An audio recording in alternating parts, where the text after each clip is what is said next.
Hello children, moving on to the next lesson of the class 7 English textbook, Honeycomb textbook. Our next lesson is a poem called or named Garden Snake, written by Muriel L. Son. Okay, now as the title of the poem goes, snake.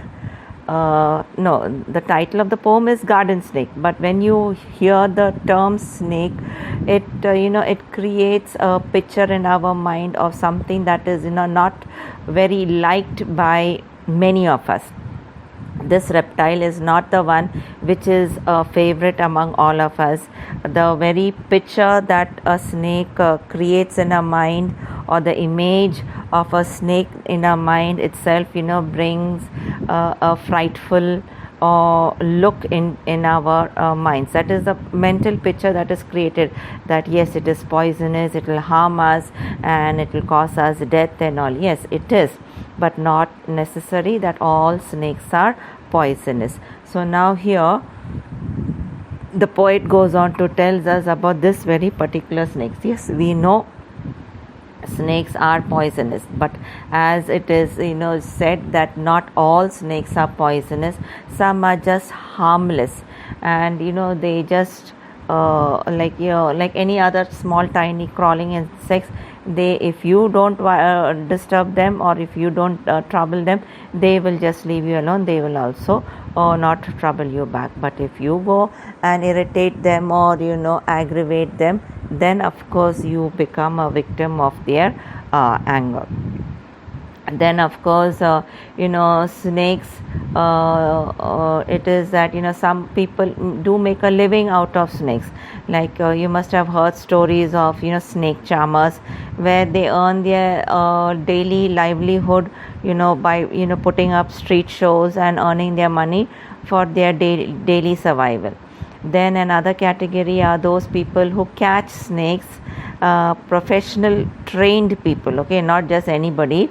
And then of course you have a certain other category of people who are untrained, that is the tribal people. That is they that knowledge of how to go about catching snakes for that is adopted by the tribal people is they are the ones who you watch, and then how the elders do it, and then likewise they get trained. Then there are the others, professionals, who go about collecting or catching, this is I think, catching poisonous snakes. The main reason why they catch poisonous snakes is that they draw out the poison from the fangs of these snakes, and then they let go of these poisonous snakes, and this poison that is collected by these people, they are then brought to the medical institutes, where they are converted as antidotes for those people who get bitten by poisonous snakes. That is used as a antidote to treat the poison that is that a person, if a person gets bitten by a poisonous snake. Okay, so now come on, let's hear what this poet has got to say about the garden snake. So I'll give you a little bit. There is not much information about the poet. The poet is a lady who has written the poem. Her name is Muriel Son. The only information that is available even on the net is that she is an American poet and an author also, but nothing much is given about her, and she lived during the period of from 1913 to 1998. Okay, so that is the only thing I can tell you about this poet. She's a lady by the name of Muriel S. Son. Okay, so now here about the garden snake. Now this situation is as the name of the poet suggests, it is happening in a garden, and the narrator here happens to be a small child. Okay, so now let me read the poem, and then I'll go into the explanation of the poem. I saw a snake and ran away. Some snakes are dangerous, they say, but mother says that kind is good and eats up insects for his food. So when he wiggles in the grass, I'll stand aside and watch him pass and tell myself there's no mistake, it's just a harmless garden snake. So this is just 3, 6, 7, 8 lines poem, and then here, as I told you, this poem is from the point of view of a small child. So we understand that this child, he is he gets frightened when seeing a snake, and according to him it is snakes are always tends to be dangerous. But then his mother, however, tells him that some particular kinds of snakes are not dangerous at all, but in fact they are good, they are helpful in some way or the other. They eat nothing but insects. So those harmless snakes are nothing, just harmless they are, and they just feed on insects. They do not harm people, or they do not inject their poison in them, because they are non-poisonous snakes.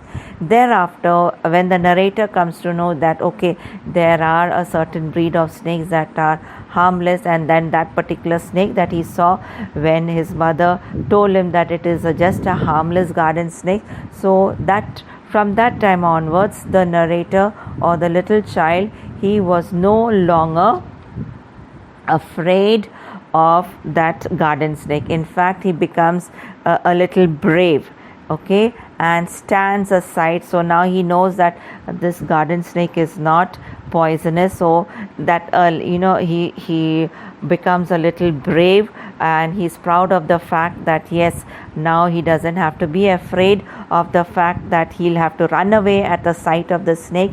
And he stands there, and to show his braveness, he continues to stand there and watch the garden snake, and in fact he just steps aside when the garden snake is trying to wriggle.